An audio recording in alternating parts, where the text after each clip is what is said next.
안녕하세요. 말씀 묵상의 이광재 목사입니다. 오늘 사도행전 4장 13절에서 22절 말씀을 같이 나누도록 하겠습니다.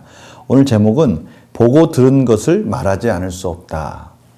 오늘 제목이 예전에 제가 중국 선교를 갔을 때 선교사님이 하신 말씀하고 똑같네요. 그때 우리 선교사님이 저에게 바로 이 말을 했습니다. 북한 인접 지역에 저희들을 데리고 가서 그 북한의 가까이 있는 북한의 모습들을 보여주면서 우리들이 이제 북한을 봤으니 저 북한을 향해서 기도하지 않을 수 없다. 북한 선교를 위해서 우리 간절하게 기도하자라고 말했을 때 저희들이 부인할 수가 없었어요. 왜냐하면 북한을 진짜 봤거든요. 북한을 보고 그 북한에 그 멀리 있지만 그 주민들이 왔다 갔다 하는 모습들 이런 것들을 보면서 참 열악한 환경 속에서 사는 그 북한의 모습을 봤습니다. 너무나 마음에 와닿았어요. 북한을 보고 북한을 또 가까이서 보면서 또 기도를 할 때 저희들이 정말 간절히 기도했던 그때가 생각납니다. 오늘 바로 그 부분이죠. 이 제자들이 예수님의 부활을 목격하고 예수님이 이전에 공생애 동안에 하셨던 말씀들, 그 말씀들이 다 성취되어지는 것을 보면서 부인할 수 없는 겁니다.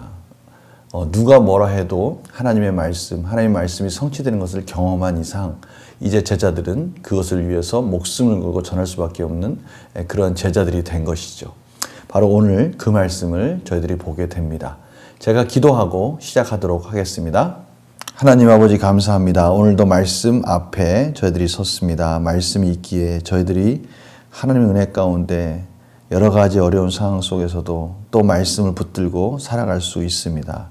하나님 말씀의 기준을 통해서 하나님의 말씀의 기준이 우리를 살리는 힘이 있고 능력이 있다는 것을 다시 한번 깨닫게 해주시고 성령님이 조명하심을 통해서 말씀을 더 깊이 깨닫는 통찰력 있는 은혜가 있게 하여 주시옵소서. 감사드리며 예수님의 이름으로 기도드립니다. 아멘. 오늘 말씀을 제가 봉독해 드리도록 하겠습니다.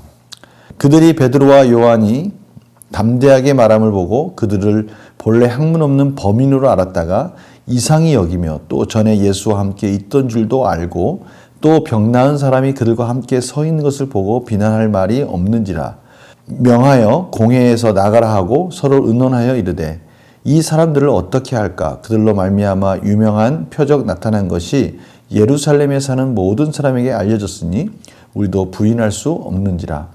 이것이 민간에 더 퍼지지 못하게 그들을 위협하여 이후에는 이 이름으로 아무에게도 말하지 말게 하자 하고 그들을 불러 경고하여 도무지 예수의 이름으로 말하지도 말고 가르치지도 말라 하니 베드로와 요한이 대답하여 이르되 하나님 앞에서 너희의 말을 듣는 것이 하나님의 말씀을 듣는 것보다 옳은가 판단하라.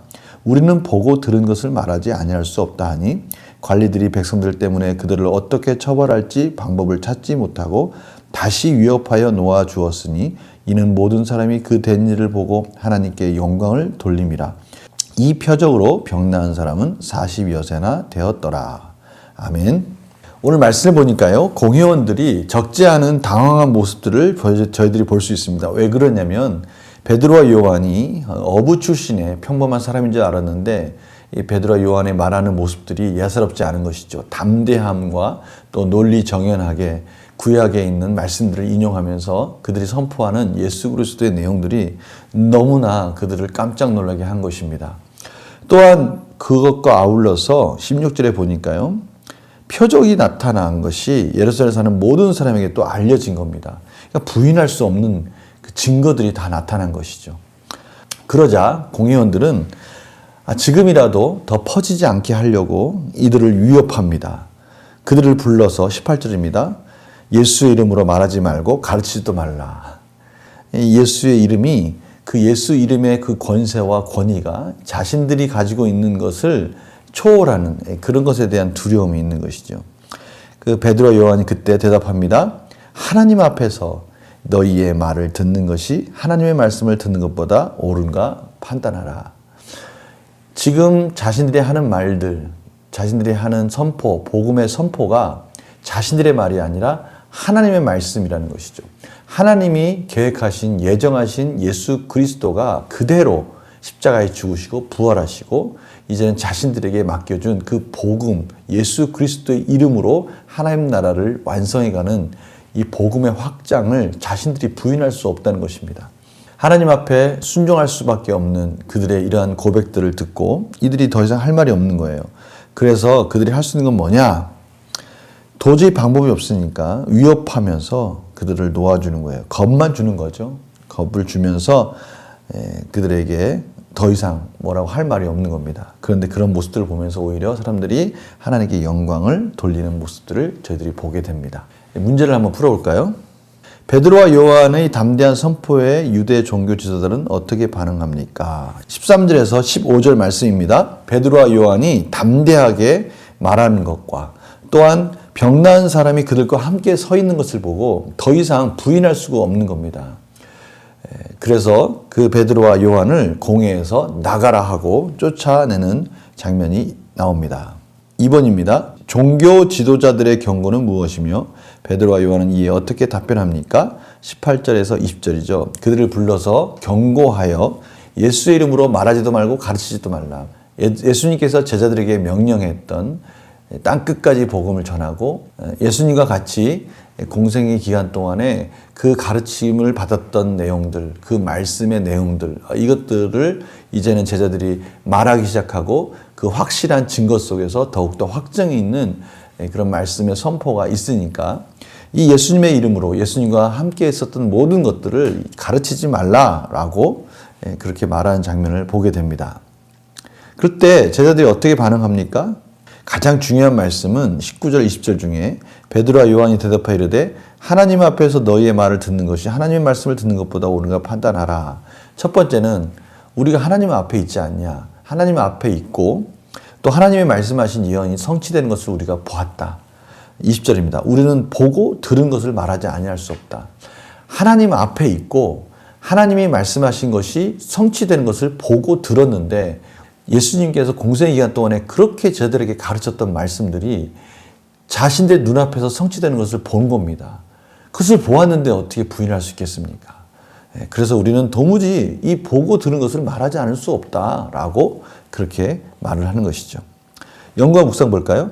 베드로와 요한이 보고 들은 것을 말하지 않을 수 없다고 말한 이유는 무엇입니까? 제가 아까도 말씀드렸지 않습니까? 공생의 기간 동안에 예수님과 함께 동고동락하면서 예수님이 말씀하신 내용들, 그 말씀의 그러한 내용들 중에 특별히 내가 화목제물로, 내가 대속물로 왔고 3일 만에 다시 부활할 것이다 라고 말씀하신 그 내용들, 그리고 예수님께서 부활하시고 나서 승천하시면서 제자들에게 말씀해 주신 그 모든 명령들, 이런 것들을 자신들이 똑똑히 보고 들었는데 그것들을 어떻게 부인할 수 있겠습니까?